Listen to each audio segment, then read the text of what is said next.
that was one of the questions people asked Paul, early Thessalonians and so on, and his answer was very clear. Because the Lord, as we say every liturgy in the Nicene Creed, that he is the Lord of the quick and the dead. So everybody will answer, but everybody will answer for that part of time where one was alive and thus has a responsibility, and one had to be always ready. Obviously, it's a metaphor. Okay, we have to sleep sometime, you know. That's why in our church tradition, not just to tell you how ominous it is, in the little compline, Salat al-Nom, you know, you have a prayer that is very fearful about our dying while sleeping. That's why we settle the matter and we ask God to be merciful.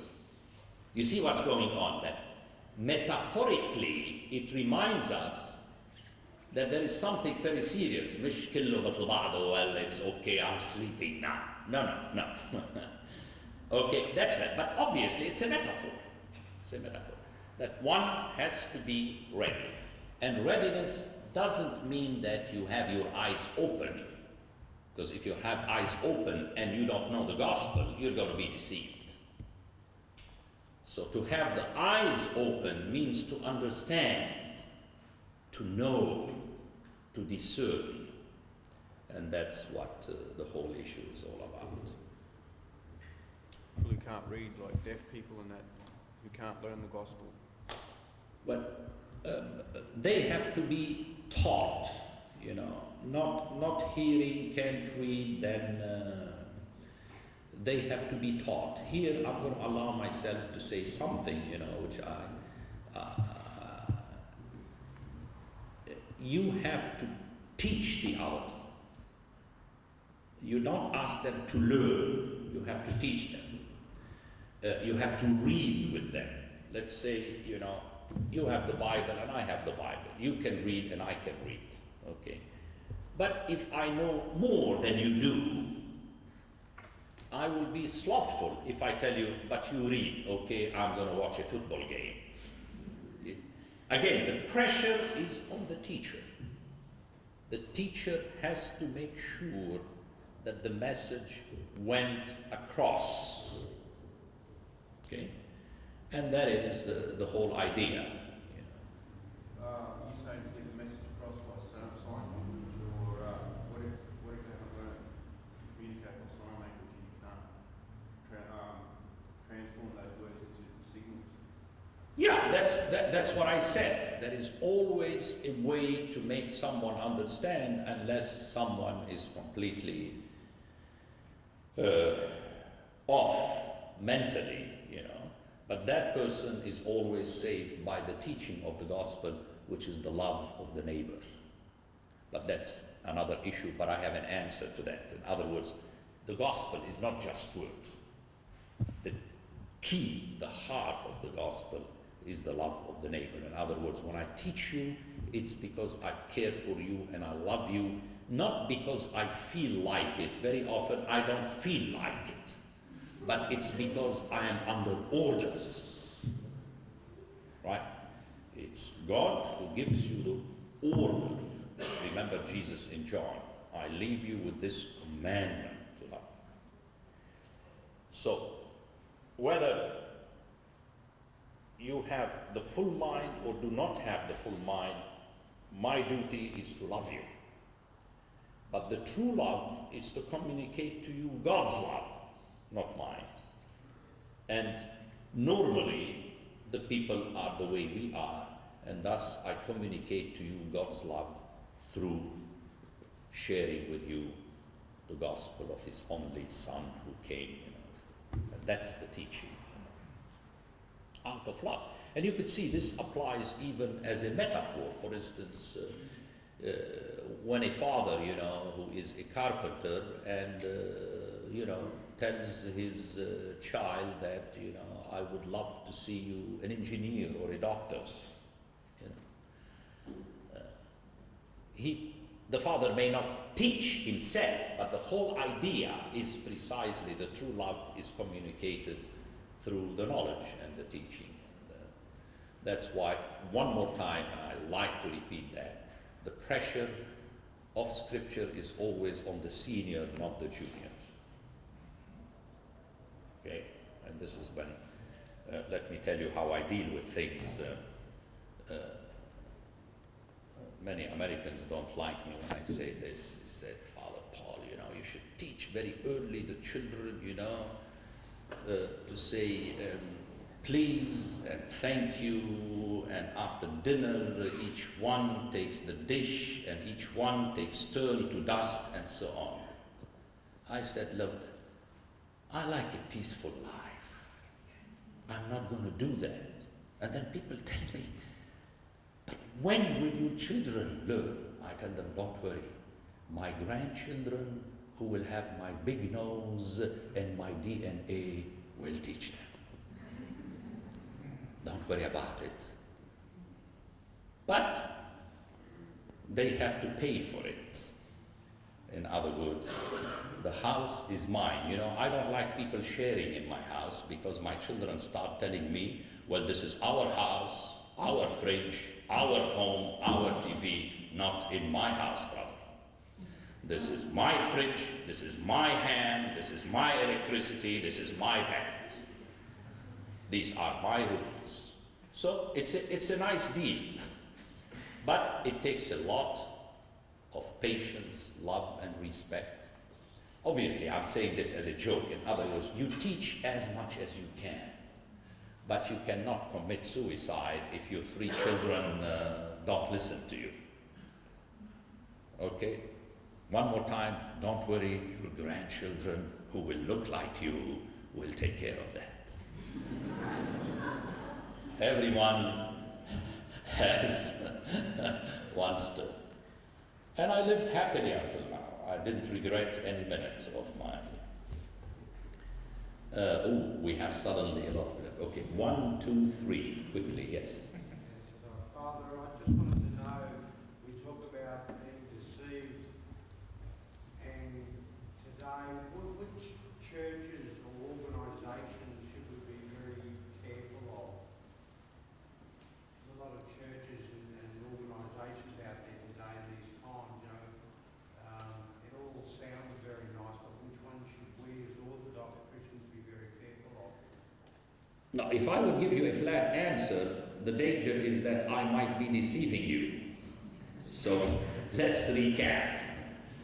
The whole thing is not the church and the organization. The whole thing, ultimately, as I showed you in the liturgical setting of our own church, it is the teaching, the gospel, the reading.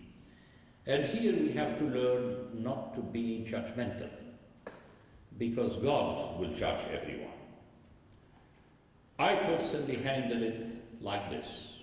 I believe that this is the place where there is the right teaching. But then I have to teach it. That's why the big joke is that the Orthodox have the right teaching but do not know it. Which is pretty tricky. In other words, teaching is not something you have on the shelves. It's like you could have an encyclopedia on the shelves. That's very nice, and I have it also. Okay? So the teaching, you keep doing this, and people decide. You can't force upon them. You hope that they would get the right teaching unto salvation. And as Paul says in 1 Corinthians, I am bound to judge those who are inside. In other words, whenever my parishioners and my students tell me, why are you so tough on us? I said, why am I supposed to be tough on the children of the neighbor? It's none of my business.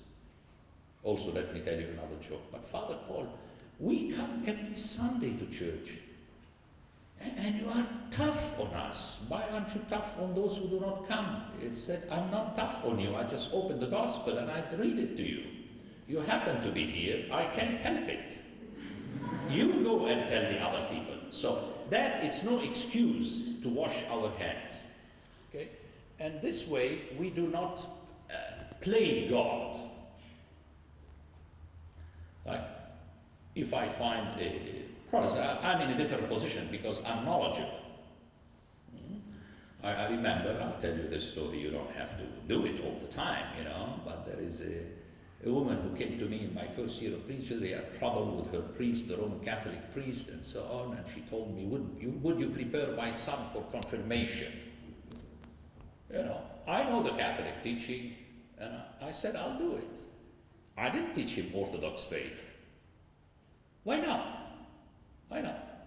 He is in the hands of God, and when he grows up, you see, there is this kind of assurance. I think the people who start belittling and attacking others, psychologists will tell you this is a sign of insecurity.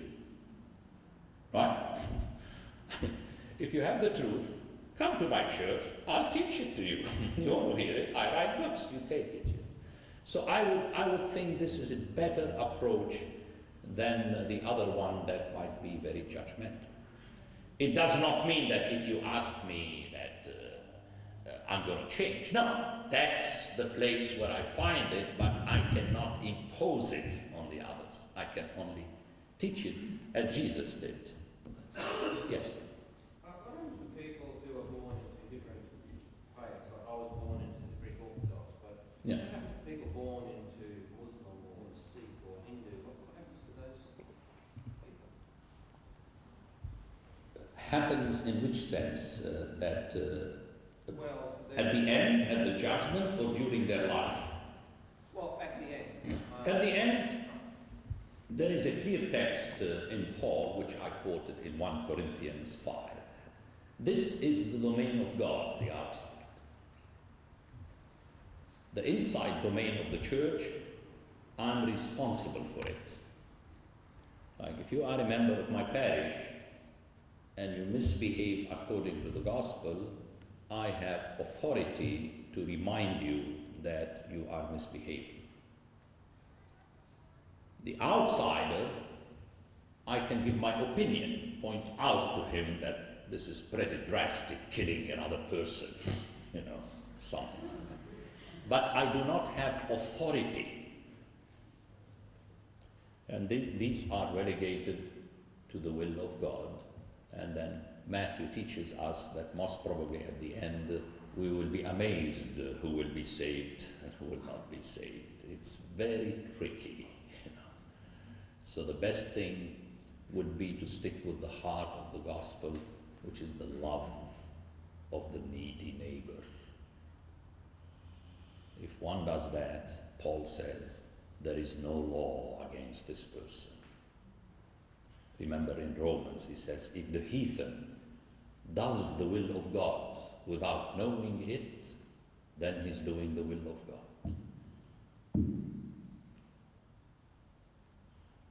And it's very interesting that in the most famous parable about the neighbor, Jesus uses the Samaritan, which is in the mind of the Jew like the deadliest opponent.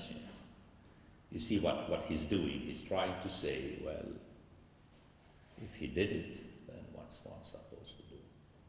So the only way, one more time, is to teach. That's my solution. I teach those inside and those outside, with the word always. But the staff, the rod of judgment, is solely, exclusively God's. One may not admit a judgment. Notice again the church learning from Paul also in 1 Corinthians 5, like when I excommunicate a spiritual child of mine, I say, you may not take communion for 2 months. It is unto this person to repent and come back and start taking communion. This is so it is functional. It's like when a teacher disciplines a child, it's not unto destruction but unto discipline. And the word discipline is precisely the literal translation of the Hebrew word Torah, instruction, discipline. Okay, that's the whole idea, I would say. And you speak with them. You meet a Buddhist, you speak with the Buddhist, you know, that's all you can do. Yes? You mentioned earlier how we're not to argue Satan, which brings me to the fact that our faith should be almost a blind faith. It's the faith inside of us. What that brings to mind in the 21st century, that clashes automatically with the common belief that if I agree with this, if this sounds right to me, and that's automatic clash, does that mean that the Antichrist could be in any age, in any form? It could be within us. Oh yeah, exactly. The Antichrist is functional. There is no name to him.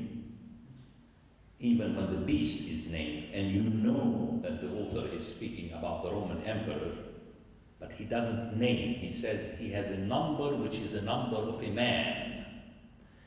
And that is done on purpose. Because otherwise, the book will not have value for me today. By not naming,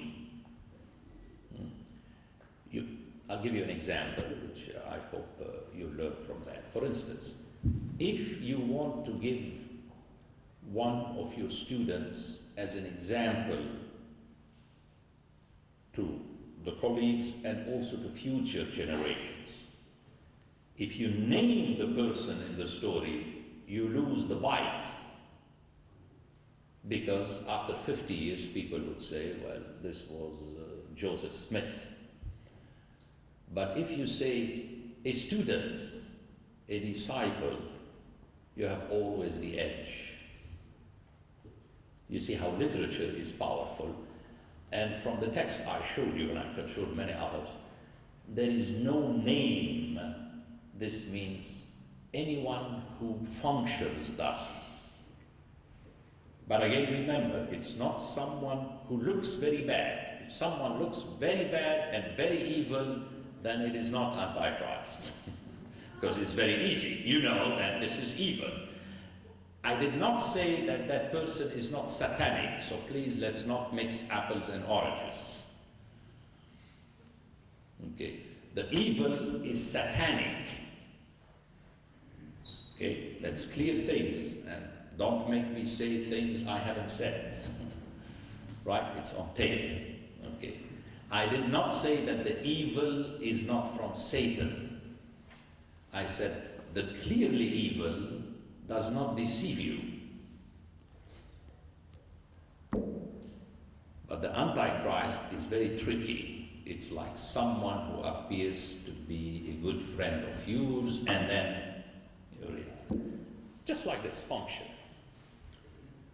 Okay, someone else before. You can't take the floor for good. Okay, we'll come back to you. Yes? I was just going to say that eventually the Antichrist will appear satanic, because once he's deceived us, then he will show his true face, according to what I've read in the scriptures. Is this not so? But at the end. Well, something it says about 42 months, and in the middle of the 42 months. No, let's not argue about Revelation, because I'll have to take the text and explain it all to you. Let's stick with the text we settled for. Oh. Okay?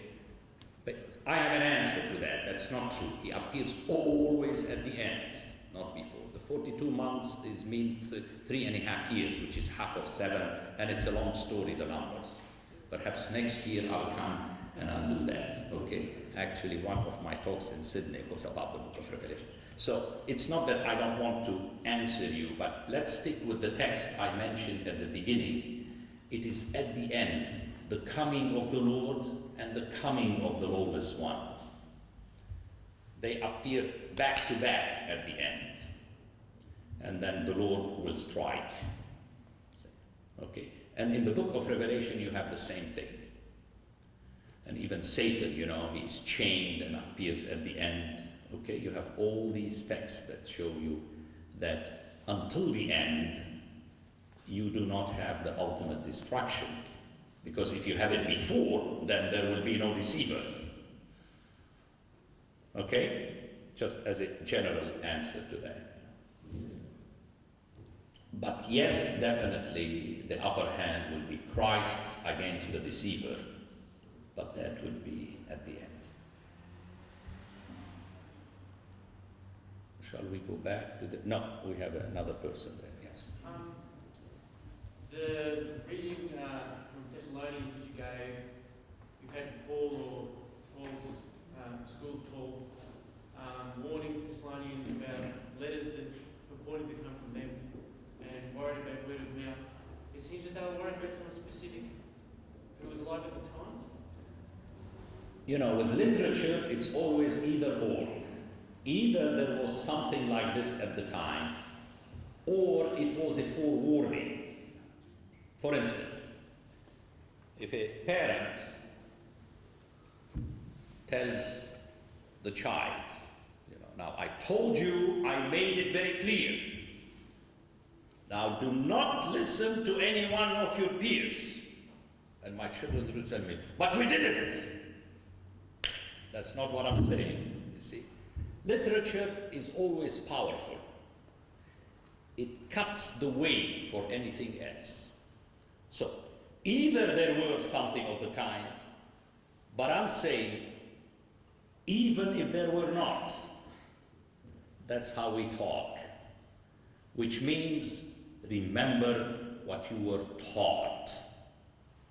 Don't add anything, don't subtract anything, which you have in Galatians and Revelation. You could see that that's the connotation. Okay.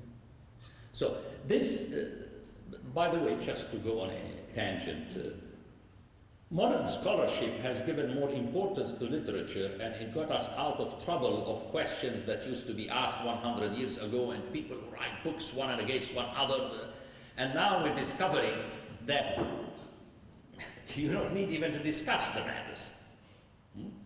Like تحكي ابنك وبتقول له ما تسمع لولا واحد غيري. Do not listen to anyone else. Why are you assuming that there is someone else? To make your point more forceful. That's all. Or the English language would say, should anyone else be telling you otherwise, discard it. By the way, that's why in the book of Revelation you have these 7 letters coming from Jesus to all the churches. 7 is a symbolic number. I mean, you could see the play on that you have it here, you don't need to do it. That's why the book of Revelation, the author allows himself to say that you may not add, you may not subtract anything from this book of life. Yes? When you speak of the Antichrist, you speak of he and somebody who will not look evil and things like this, but is the Antichrist going to take the form of a human or of a being, or are we talking of maybe, say, a nation or a group of nations? Oh, the he is only because in the Greek it's in the masculine, that's all. Antitheos, Antichristos, that's all. It's, as I said, it's functional. It's an element. It could be a person, it could be a group. Notice how the book of Revelation splits the enemy into 2, the beast from the sea, the beast from the inside. Also all this shows us that it's a function. Something that will deceive you. To go back to the Roman emperor in the book of Revelation, the Roman emperor was someone who did something extremely good. You had all the nations around the Mediterranean being one. He opens the roads and commerce. You could see it's positive. But you start being so awed by that we start behaving towards it as though it were God. And that the gospel does not allow it. That's the point.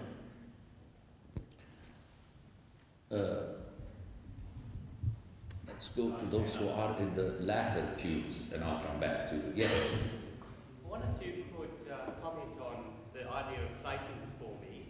I guess as Christians, traditionally we tended to personify evil, ultimate evil, by giving it a name, Satan. And so I just wanted to get your comments on whether there's a danger that we sort of create a bogeyman, that we sort of imagine sort of flying around in the sky, coming to tempt us, and because we've given it this sort of person, whereas perhaps evil is more sort of just a lack of basically following Christ's teachings. So could you comment on that? Yeah, it's very clear from Scripture that it is a function. It's neither an idea nor a person. It's function. In Hebrew, Satan means the prosecutor. Okay, you have it in the book of Job. He seems to be very friendly with God. You watch TV where the judge and the prosecutor meet in the backyard. Okay, so you could tell that the idea is that you have one whose function is to accuse you. That's why in the New Testament, in the book of Revelation, he is the one who accuses our brethren and so on. Okay, so this will make us get away from idea and person. It's a function, but as human beings, when you think function, you put a face of someone behind it. You know, so it's not a question. I mean, you could have a prosecutor who is gorgeously beautiful. And the prosecutor of Sydney could be very ugly. But there is no difference functionally. And that would be my answer to you. And this is strictly in the language. Like the Greek translated Satan, very nice, diabolos. In other words, the one who splits, who plants the seed of perhaps in your mind. You know how in TV the prosecutor tried to play on the jury, and that's the whole idea. And then on the other hand, you have your attorney of defense.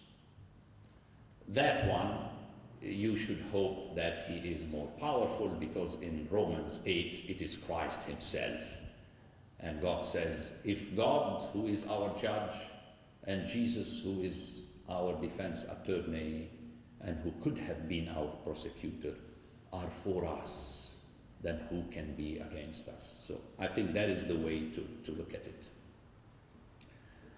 Yes? Father, you spoke about reading the scriptures and knowing what's correct, so that we can know when something comes that's not correct. If you read something in the scriptures and, for example, some things are different these days as we practice them in the church, how do we take that? How do we, when we read the Bible and we read something in there, No, it says... It should be corrected. I mean, the fathers, the preachers, Chrysostom did that. He would tell the people, you're doing these things and they are incorrect. Well, what I mean is, like, for example, I don't know, like St. Paul talks about women wearing head coverings and things like that. You know what I'm trying to... Yeah, but the head cover is in a context where he was debating something else. So it's very important for me to understand what he was saying. You know, its statement taken out of its context does not necessarily mean what, okay, you know, otherwise you'll end up by finding contradictions regarding the Torah